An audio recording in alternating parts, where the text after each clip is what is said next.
कल के व्याख्यान में हमने इस बात का अध्ययन किया था कि परंपरागत उदारवाद की मूल मान्यताएं क्या है। और मैंने आपको कहा था कि जो परंपरागत चिरसम्मत या क्लासिकी उदारवाद का मूल जो तत्व था वह ये था कि व्यक्ति की स्वतंत्रता के लिए राज्य के कार्यक्षेत्र को सीमित करना आवश्यक है।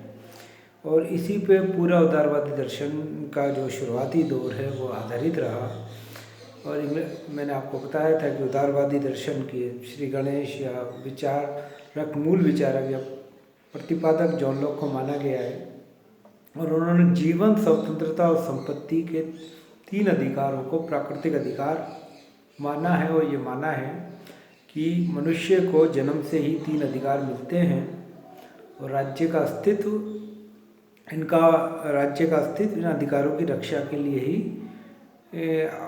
हुआ है। राज्य का अस्तित्व इसीलिए ही आया है क्योंकि वे इन अधिकारों की रक्षा करें। और यदि राज्य इन अधिकारों की रक्षा करने में असमर्थ रहता है तो उसके खिलाफ जॉन लॉक ये कहते हैं कि व्यक्ति को विद्रोह करने का अधिकार है। तो प्रारंभिक उदारवाद या चिरसम्मत या क्लासिकी उदारवाद जिस सिद्धांत को मान्यता देता है वह ये है कि मनुष्य को सामाजिक, आर्थिक सभी क्षेत्रों में अधिकतम स्वतंत्रता दी जानी चाहिए और राज्य के कार्य क्षेत्र को जितना यथासंभव कम रखा जाना चाहिए। और कम का संदर्भ ये है कि राज्य के कार्य क्षेत्र को सिर्फ रक्षा और आंतरिक शांति व्यवस्था और सार्वजनिक निर्माण से ही संबंधित होना चाहिए। इसके अलावा राज्य को और कोई काम नहीं करना चाहिए, क्योंकि राज्य की जब शक्ति बढ़ती है तो व्यक्ति की स्वतंत्रता पर बुरा प्रभाव पड़ता है। अतः व्यक्ति को स्वतंत्र होना है तो राज्य के कार्यक्षेत्र को भी सीमित किया जाना आवश्यक है। तो परंपरागत उदारवाद इसी सिद्धांत को आधार मानता है और राज्य और व्यक्ति में एक तरह की प्रतिद्वंद्विता देखता है, जिसमें ये राज्य के अधिकार क्षेत्र अगर बढ़ते हैं तो व्यक्ति का अधिकार क्षेत्र कम होता है, और व्यक्ति का अधिकार क्षेत्र बढ़ते हैं तो इसके लिए राज्य के अधिकार क्षेत्र को कम करना जरूरी है। अब इसी संदर्भ में प्रारंभिक उदारवादी या क्लासिकी उदारवादी ये मानते हैं कि राज्य के कार्य क्षेत्र को न्यूनतम होना चाहिए और राज्य को हस्तक्षेप की नीति अपनानी चाहिए, और खासतौर तक पर आर्थिक मामलों में हस्तक्षेप की नीति का समर्थन करते हैं। कल मैंने एडम स्मिथ और रिकॉर्डो की बात कही थी कि एडम स्मिथ इस बात को मानते हैं कि राज्य को आर्थिक मामलों में आर्थिक गतिविधियों में हस्तक्षेप नहीं करनी चाहिए, क्योंकि अर्थव्यवस्था जो है वो बाजार के नियमों से संचालित होती है। वो बाजार के नियम मांग और पूर्ति के सिद्धांत पर आधारित होते हैं और इसमें किसी भी संस्था या व्यक्ति के हस्तक्षेप का कोई प्रभाव नहीं पड़ेगा। अगर राज्य हस्तक्षेप करेगा तो उसका उलट प्रभाव पड़ेगा और हर व्यक्ति अपने हितों के अनुसार सर्वोत्तम योगदान देगा अगर वह उसे ये स्वतंत्रता दी जाए कि वह अपने इच्छा के अनुसार बाजार के मामलों में अपना योगदान दे। तो इस मामले में राज्य की भूमिका नगण्य है या है ही नहीं, और मार्केट को व्यक्ति को पूरी तरह बाजार के इच्छा के भरोसे छोड़ देना चाहिए, क्योंकि बाजार को नियंत्रित करने वाला जो तत्व है वह मांग और पूर्ति का नियम है।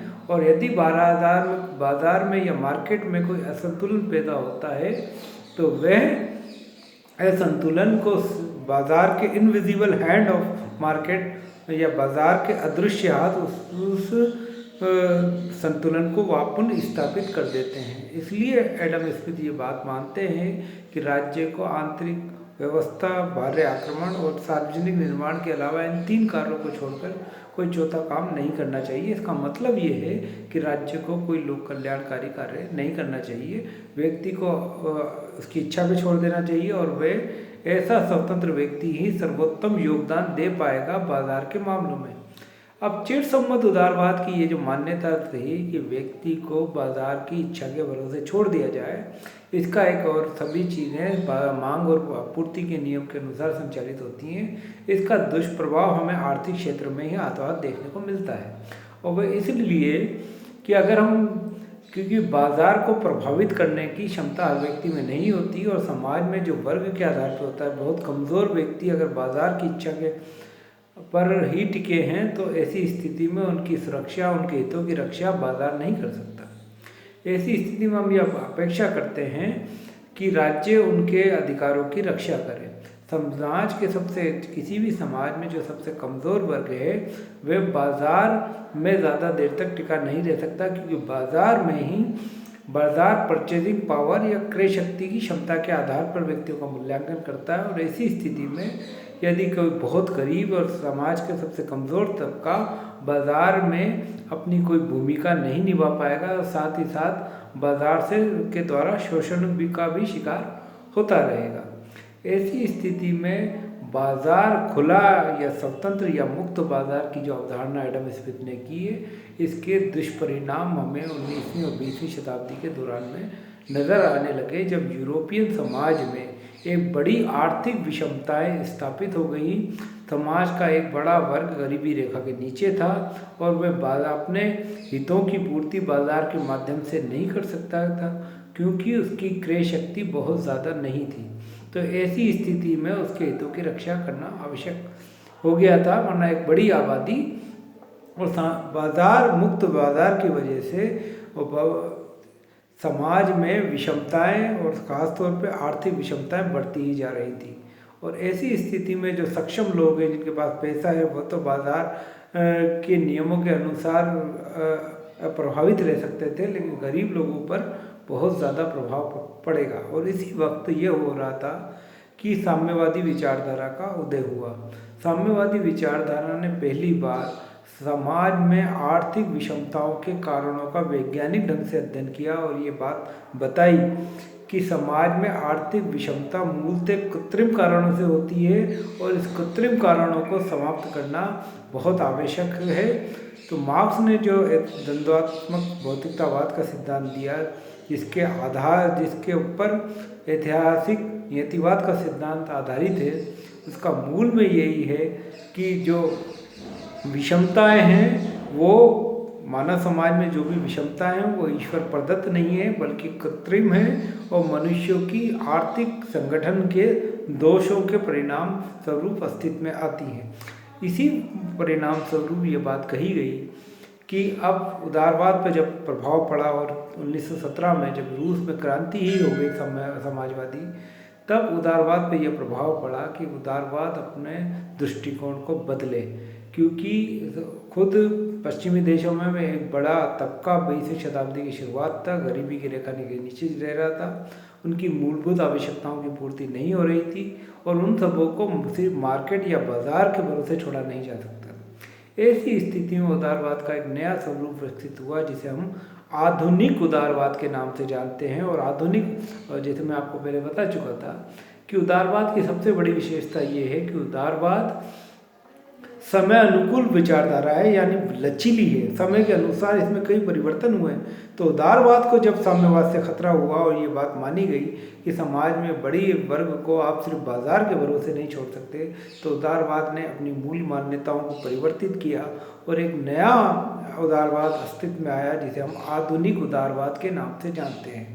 आधुनिक उदारवाद का जो मूल मंत्र है वह ये है कि राज्य के कार्य क्षेत्र को बढ़ाया जाना चाहिए और इस रूप में बढ़ाया जाना चाहिए ताकि समाज के कमज़ोर वर्गों को ज़्यादा से ज़्यादा सहायता मिल पाए, और इसी वजह से लोक कल्याणकारी राज्य अस्तित्व में आया। तो उदारवादी दर्शन के फलस्वरूप ही एक बड़ा परिवर्तन हमने ये देखा कि आधुनिक उदारवाद के तहत पहली बार ये माना जाना लगा कि राज्य का कुछ सकारात्मक दायित्व है और वह दायित्व समाज के सबसे कमज़ोर वर्गों के प्रति है।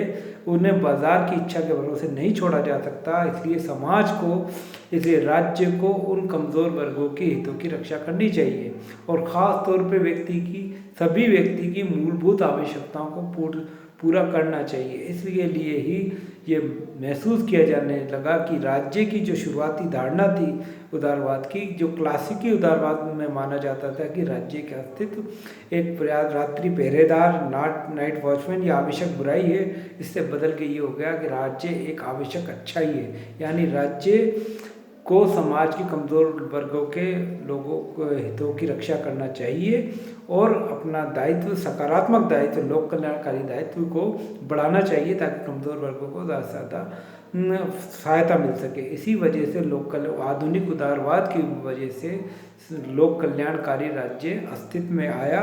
और इसने लोक कल्याणकारी राज्य का अर्थ ही ये था कि जो लोगों के कल्याण के हेतु बना हुआ है। तो लोगों के कल्याण के हेतु जो राज्य बना होता है उसे हम लोक कल्याणकारी के राज्य कहते हैं।